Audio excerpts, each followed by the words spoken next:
আইবিএসের কিন্তু অনেক রোগী দেখতে পাওয়া যায় এবং সাধারণত ২০ থেকে ৩০ বছরের মধ্যে আইবিএসটা বেশি হয়। আইবিএস আমরা দেখেছি যে মেয়েদের মধ্যে বেশি হয়ে থাকে এবং এটার এক্সাক্ট কারণ কিন্তু এখনও জানা যায়নি। অনেকে বলেন যে মানসিক দুশ্চিন্তা, মানসিক চাপ এইসবের সাথে একটা সম্পর্ক আছে। কেউ বলেন যে কোনো খাবারের সাথে এটার একটা সম্পর্ক আছে।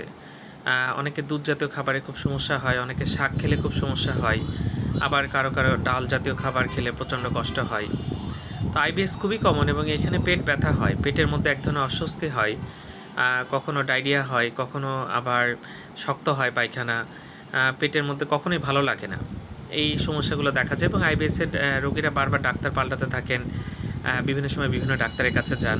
তো যাই হোক, একজন ডাক্তারই দেখাবেন এবং তিনি যেভাবে আপনাকে গাইড করেন আপনি সেভাবে চলার চেষ্টা করবেন। আইবিএসের চিকিৎসা মোটামুটি যার কাছে যান চিকিৎসা একই রকম, তবে ওষুধটা নিয়মিত খেতে হবে এবং যে খাবারগুলো নিষেধ করে সেটাকে আপনাকে অবশ্যই বর্জন করতে হবে।